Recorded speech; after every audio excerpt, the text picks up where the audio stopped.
మల్లన్న సాగర్ ముంపు ప్రాంత ప్రజల హామీలు వెంటనే నెరవేర్చాలని రాజీవ్ రహదారిపై బైఠాయించి నిరసన వ్యక్తం చేస్తున్న ముంపు ప్రాంత ప్రజలకు తమ ప్యాకేజీలను వెంటనే అమలు చేయాలని నిరసనలు తెలిపారు. ఏసీపీ రమేష్ వచ్చి వాళ్ళ సమస్యలను వెంటనే పరిష్కరిస్తామని హామీ ఇచ్చి ట్రాఫిక్ అంతరాయాలను అధిగమించొద్దని చెప్పారు. ముంపు ప్రాంత ప్రజలను ఏసీపీ ఆఫీస్ కి పిలిపించి సమస్య పరిష్కరిస్తామని మాట ఇచ్చారు. ఏసీపీ మీద నమ్మకంతో మల్లన్న సాగర్ ప్రాంత ప్రజలు ఒప్పుకున్నారు. మేము ఏడాది నుండి మేము కష్టం చేసుకొని బతుకుతున్నాము. మేము దొంగతనానికి పోలే, దోపడానికి పోలే. మాకు ఫస్ట్ చెప్పినప్పుడు నీ ఇల్లు తాళం ఇచ్చినాకనే మా ఇంటికి రా అన్నాడు. అట్లాంటి వాడు ఇప్పుడు మమ్మల్ని తీసుకొచ్చి రోడ్డు మీద వేస్తే ఆ పైసలు వచ్చిన పైసలు కూడా నాకు ఏం చెందలే. నా బాబాయ్ పైచవాతం వచ్చింది, 10 రూపాయలు కూడా చెందలేదు. ఆయనకు షవులు వాడు, ఆయన షవులు పింఛన్ వస్తే కూడా పింఛన్ కూడా రాకుండా చేసి మరి వీళ్ళు చేస్తుండ్రా, మరి ఆయన చేస్తుంటా. నేను అందరు వచ్చినా కూడా 6 నెలలు అన్నే ఉన్నా. రేపు నీళ్ళు ఇడిచిపోతారు అనక నన్ను ఇక్కడికి వెళ్ళగొట్టింది. సామాన్ అంతా అన్ననే పోయింది, బియ్యం పోయినాయి, సామాను పోయింది. నా కొడుకులకు కాకుండా అయితే పిల్లలు కాకుండా నా మగని ఇప్పుడు నాన్న ఇడిచిపెట్టి వచ్చిన సగం దూరం తడిసి వచ్చి దయచేసి ఇప్పుడు 3 ఏళ్ళ వాళ్ళ ఆఫీస్ చుట్టూ తిరుగుతున్నాం. నా కొడుకు నేను ఇస్తా అంటారు, ఇయ్యనని అంటలేరు. మరి ఏమన్నా పోసుకొని చంపుమానుండ్రి. ఎందుకు ఇట్లా చేస్తారు? మమ్మల్ని నష్టం చేయొద్దు. మాకు దయచేసి అందరికి వచ్చేటట్టు చూడు తండ్రి. ఈ కాలు మత్తుతాము, మమ్మల్ని మాత్రం ఇబ్బంది పెట్టొద్దు. ఉరిపెట్టుకొని చనిపోయాడు, మల్లన్న సాగర్ పోతుందని పల్లెపాడు ఉరిపెట్టుకొని చనిపోయాడు. అట్లయినా ఏమన్నారు, ఇస్తామని అన్నారు. మా అమ్మను ఇప్పుడు నెల చనిపోయి రాక ఆఫీసులో పడి తిరిగింది. వస్తుంది అంటే ఏది ఒకటి కూడా రాలేదు. ప్యాకేజ్ రాలేదు, ఏది రాలేదు. ఇంట్లో పెట్టుకున్నాను నన్ను కొడుకులాగా. ఇప్పుడు ఏది రాక మా అమ్మ నెల చనిపోయి ఏది రాలేదు. మాకు ఇంతవరకు కూడా అమ్మనైనా రాలేదు. ఇద్దరు చనిపోయారు, మాకు ₹1 రాలేదు. ఇప్పుడు కూడా ఇస్తామంటారు, ఏది ఇచ్చాడు నమ్మకం లేదు. మరి మమ్మల్ని ఏం చేస్తారో అర్థమైతే లేదు. ఇంట్లోకి వెళ్ళి వెళ్ళగొడతాం. మేము ఎక్కడ పోవాలి పిల్లల్ని తీసుకొని?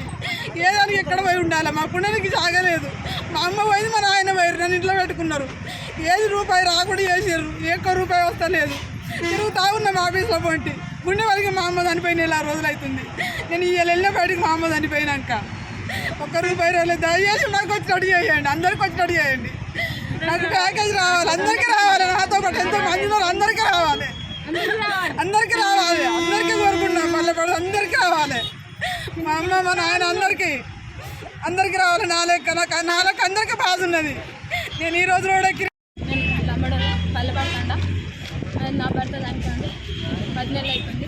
నాకు 3 పిల్లలు. నాకు ఆడ వ్యవసాయం ఉండే, జాగుండే, అన్నీ ఉండే. నాకు ఈడ ఇస్తామన్నారు, ఇయ్యలే. ఒక్క ఇల్లు ఇచ్చి ఏం ఇయ్యలే. మా భర్త ఇల్లు ఆడికని లేపుకొచ్చినప్పుడే మా భర్త చనిపోయిన 3 సంవత్సరాలు కొద్ది ఇస్తామంటారు. ఏమి ఇస్తలేదు. 3 పొరగాలు, 2 ఆడి పొరగాలు, 1 మగ చిన్నగా ఉన్నాడు బాబు. నా పరిస్థితి ఎట్లా? నాకు ఇల్లు పైసలు రాలేదు. నా గురించి ఏది పట్టించుకుంటలేరు. సర్పంచ్ పట్టించుకుంటలేరు, ఊరోళ్ళు పట్టించుకుంటలేదు. నాకు చిన్న బాబు ఉన్నాడు. ఆ బాబు ఎట్లా బతకాలి? ఒక ఇల్లు ఇస్తే చాలా సార్.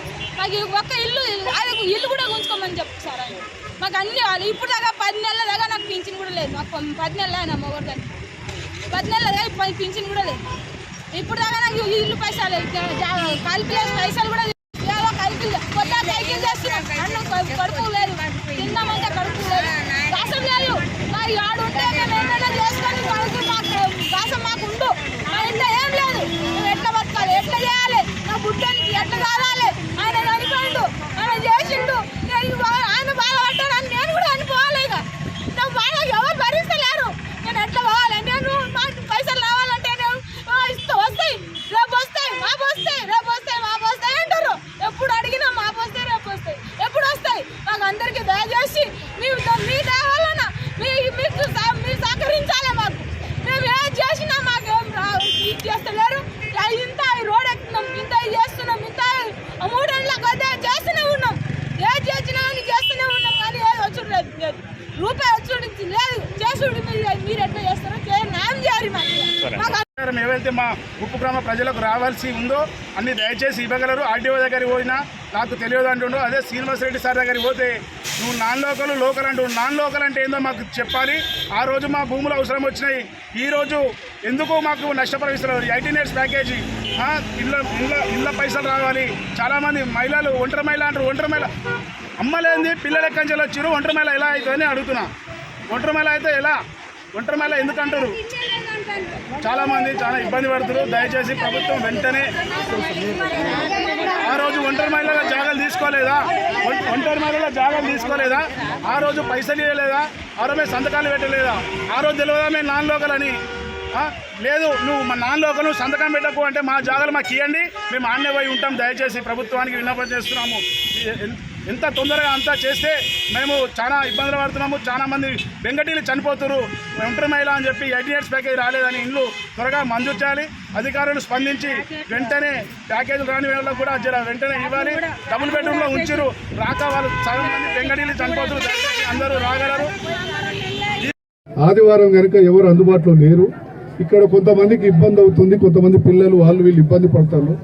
అరే జరాగాలబ్బా, జరాగు, చెప్పేది వినండి. మనము కొద్దిగా మనం కూడా ఇప్పుడు ఏంటంటే ఇది ఒక శాంపిల్గానే మనం ఒక వారం రోజుల వరకు మన సమస్యలని పరిష్కరించకపోతే మనం పెద్ద ఎత్తున మళ్ళీ మనం రోడ్ ఎక్కుదాము. అప్పుడు ఏసీపీ గారు కూడా మనకు సహకరించాల్సి, ఏసీపీ గారు కూడా మనకు సహకరిస్తాడు. మనం ఇప్పుడు ఎందుకంటే ఆ సార్ను గౌరవించాలా.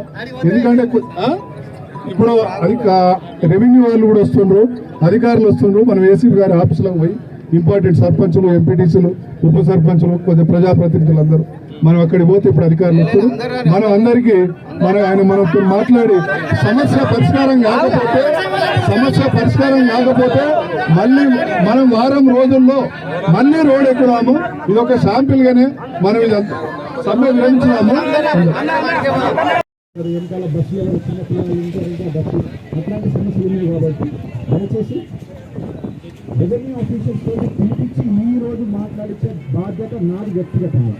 సో దయచేసి మీరు నాకు కోఆపరేట్ చేసినట్టయితే మనందరం ఒక్క నిమిషం దయచేసి టైం ఉంది. మీ అందరికీ నమస్కారము. అందరి సమస్యలు నాకు తెలుసు, మీకు తెలుసు. నేను తప్పకుండా ఇది